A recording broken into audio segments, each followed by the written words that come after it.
قرآن پاک فرماتا ہے کہ ادعو الی سبیل ربک بالحکمت، اے مسلمان تو دنیا کے ہر انسان کو حکمت کے ساتھ اپنے رب کے راستے کی طرف بلا۔ جب اس آیت کی تعمیل میں ایک مسلمان شہری اپنی ہی ریاست کے کسی غیر مسلم باشندے کو تبلیغ کرے گا تو سوائے اس کے کہ ہم یہ کہیں کہ اس کا مخاطب بہرا ہے یا گونگا ہے، اسے اس کی تبلیغ اور اس کے دلائل کے جواب میں کوئی اعتراض کرنے کی، اپنے عقیدے کے دفاع میں کسی دلیل پیش کرنے کی اجازت نہیں، پھر تو کہہ سکتے ہیں کہ غیر مسلم اپنی عقائد کی تبلیغ نہیں کر سکتا۔ ورنہ جب ایک مسلمان کسی غیر مسلم کو تبلیغ کرے گا تو لازمی بات ہے، فطری بات ہے، وہ اپنے عقیدے کی دفاع میں کوئی بات کرے گا، اسی کا نام تبلیغ کرنا ہے۔ بلکہ اس آیت کا اگلا لفظ یہ ہے، فرمایا ادعو الی سبیل ربک بالحکمت والموعظۃ الحسنۃ وجادلہم باللتی ہی احسن، اے مسلمان غیر مسلموں کے ساتھ ایسی دلیل کے ذریعے مباحثہ کر جو سب سے عمدہ ہو۔ کمزور دلیل غیر مسلم کے سامنے اپنے مباحثے میں پیش نہیں کرنی۔ تو مباحثہ کس کو کہتے ہیں؟ کہ ایک مسلمان شہری اپنے عقائد کے حق میں تقریر کرے، اس کے جواب میں غیر مسلم اپنے عقائد کے حق میں تقریر کرے، اگر اس نے بولنا ہی نہیں تو اس کا نام مباحثہ نہیں ہے۔ تو یہ آیت کہ جادلہم باللتی ہی احسن، غیر مسلموں کے ساتھ اس دلیل کے ذریعے مباحثہ کرو جو سب سے عمدہ ہو، سب سے پختہ ہو، یہ اس بات کا اعلان عام کر رہی ہے کہ غیر مسلم کو اسلامی ریاست میں اپنے عقائد کی سچائی کے دلائل پیش کرنے کی اجازت ہے۔ قرآن کریم نے متعدد بار کفار کو مخاطب کر کے فرمایا ہاتو برہانکم ان کنتم صادقین، کہ اگر تم اپنے عقائد کی سچائی پہ یقین رکھتے ہو تو اپنے عقائد کی سچائی کی دلیل پیش کرو۔ تو قرآن کریم تو غیر مسلموں کو خود دعوت دے رہا ہے کہ اپنے عقائد کی سچائی کے دلائل پیش کرو۔ اگر اس نے اس آیت کی تعمیل میں دلائل پیش کر دیے، ہم کہیں کہ تم جیل کے اندر چلے جاؤ، یہ بات تو قرآن پاک کی روح کے خلاف ہے۔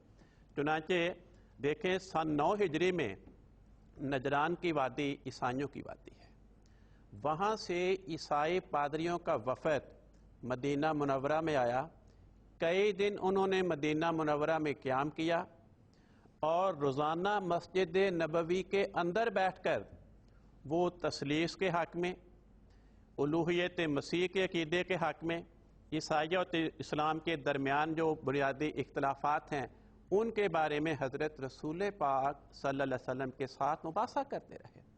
تو یہ واقعہ یہ بتاتا ہے کہ نہ صرف یہ کہ اسلامی ریاست میں غیر مسلم شہری کو اپنے عقائد کی سچائی کے دلائل پیش کرنے کا حق حاصل ہے، بلکہ مسجد نبوی کے اندر خدا کے نبی کی موجودگی میں بھی پیش کرنے کا حق حاصل ہے۔ بہت شکریہ۔ اس میں تھوڑی سی قانون صاحب اگر ہمارے ناظرین کے لیے وضاحت کر دیں کہ غیر مسلم اس صورت میں کہ اگر وہ اس بات پہ مصر ہیں کہ ہم غیر مسلم ہیں تو، کیونکہ ہم ظاہر ہے ہم تو بات یہ ہے کہ پہلی بات تو یہ کہ کسی انسان کو جو اپنے آپ کو مسلمان کہتا ہے اسے غیر مسلم کہنے کا اختیار ہی نہیں ہے، لیکن اگر کسی حکومت نے اپنے اقتدار کے بال بوتے پہ ہمیں غیر مسلم کہہ دیا تو اس کے غیر مسلم کہنے کے نتیجے میں ہم غیر مسلم تو نہیں بن سکتے۔ دیکھیں حضرت خلیفۃ المسیح ثالث رحمہ اللہ نے ایک مرتبہ بڑی سادہ سی مثال پیش فرمائی۔ حضور نے فرمایا کہ بھینس کو گدھی کہہ دینے سے بھینس دلتیاں نہیں مارنی شروع کر دے گی، اور مچھلی کو سور کہنے سے مچھلی حرام نہیں ہو جائے گی۔ تو اگر میں کلمہ پڑھتا ہوں تو حضرت رسول پاک صلی اللہ علیہ وسلم فرماتے ہیں کہ میں مسلمان ہوں۔ بلکہ دیکھیں آپ کے سوال سے مجھے یاد آیا، حضرت رسول پاک صلی اللہ علیہ وسلم نے بڑی ہی پیاری بات پیش فرمائی۔ حضور فرماتے ہیں من صلی صلاتنا، جو آدمی نماز پڑھے، واستقبل قبلتنا، خانہ کعبہ کو قبلہ تسلیم کرے، واکل ذبیحتنا، ہمارا ذبح کیا ہوا گوشت کھا لے، یہ 3 کام کرے، فرمایا فذالک المسلم، وہ مسلمان ہے۔ میں یہ تینوں کام کرتا ہوں۔ تو حضرت رسول پاک صلی اللہ علیہ وسلم فرماتے ہیں کہ میں مسلمان ہوں۔ اگر کوئی صاحب اقتدار ان تینوں کاموں کے باوجود مجھے کہتا ہے کہ میں مسلمان نہیں، تو وہ حضرت رسول پاک صلی اللہ علیہ وسلم کے اس فرمان کی نافرمانی کا ارتکاب کر رہے ہیں۔ اگلا جملہ اور بھی بڑا قابل توجہ ہے۔ حضور صلی اللہ علیہ وسلم فرماتے ہیں کہ جو یہ 3 کام کرے وہ مسلمان ہے۔ کیسا مسلمان؟ فرمایا فذالک المسلم الذی لہ ذمۃ اللہ و ذمۃ رسولہ، جس کے مسلمان ہونے کا اللہ ذمہ لے رہا ہے، اللہ کا رسول اس کے مسلمان ہونے کی ضمانت دے رہا ہے۔ تو بھائی میں یہ تینوں کام کرتا ہوں، تو حضرت محمد مصطفیٰ صلی اللہ علیہ وسلم وہ مجھے ضمانت دیتے ہیں کہ تیرے مسلمان ہونے کی خدا ضمانت دے رہا ہے، تیرے مسلمان ہونے کی میں ضمانت دے رہا ہوں۔ اگلے جملے میں ایک اور بڑی پیاری بات آپ نے فرمائی۔ معلوم ہوتا ہے کہ اللہ تعالیٰ نے حضرت رسول پاک صلی اللہ علیہ وسلم کو اس بات سے آگاہ فرما دیا تھا کہ ایک زمانہ آئے گا کہ ان تینوں باتوں کی موجودگی کے باوجود خدا اور خدا کے حبیب کے ان لوگوں کے مسلمان ہونے کی ضمانت دینے کے باوجود لوگ خدا اور رسول کی ضمانت کو توڑیں گے، انہیں غیر مسلم قرار دیں گے۔ چنانچہ آپ نے پہلے سے منع فرما دی۔ اگلا جملہ یہ ہے، فرمایا فَلَا تُخْفِرُ اللَّهَ فِي ذِمَّتِهِ، اے میری امت کے افراد خدا کی ضمانت کو نہ توڑو۔ اس جملے کو پہلے جملوں کے ساتھ ملا کر دیکھ کے نتیجہ کیا بنتا ہے؟